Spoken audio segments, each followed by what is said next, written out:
gonna do a little 5-minute glute workout. So come work out with me and let's get those buns a-firing. Sponsored by The Tear. Of course, I have this little weight band around my thighs today just to add a little bit more intensity. It's been a while since I've used a weight, so we're gonna start with squats.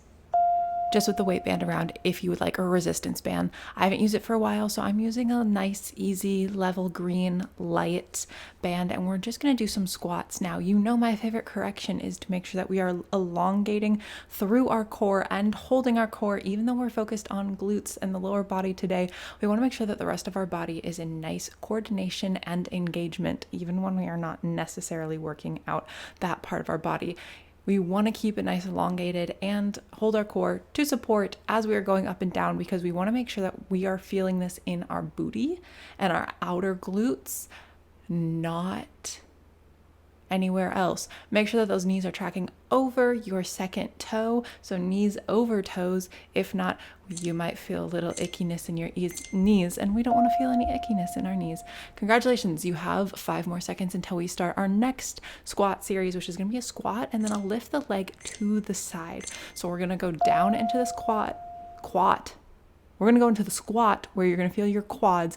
We're going to lift our leg to the side. Now, when you're lifting your leg, make sure that you are reaching through that heel, keeping a nice long line of energy shooting out of the bottom of your feet.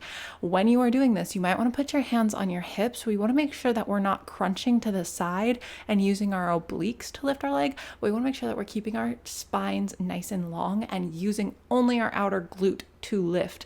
It will help if you really reach through that heel to keep it in the lower body, but you also might want to just put your hands on your hip and push down. That way you know that you're not using your obliques to lift your leg, but your outer hip. Can you tell that that's a correction that I give myself a lot?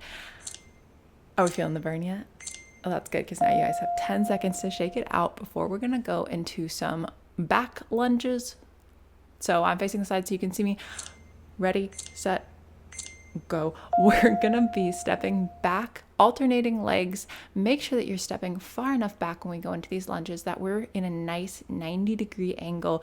We don't want our knees to go so far over our toes in the front that either our heels come off or that our knees go in front of our big toes. It just puts a little bit extra strain on our joints. We want to make sure that we're in a nice 90-90 placement so that we're really feeling our muscles, and again, building muscles in a nice, comfortable way where our body's going to thank us for building the muscles that we're building and not getting mad at us because we're putting our joints in weird positions.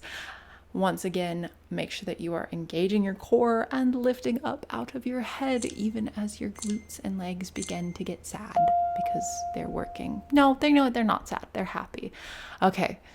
Nice little break, and then we're going to go into these little side lunges. So we're going to walk our feet out just a little bit wider than our shoulders, and then we're going to go and lunge on our left, and then our right, and then our left, and then our right. Same thing, my chest is just ever so slightly on an angle a little bit in front of me.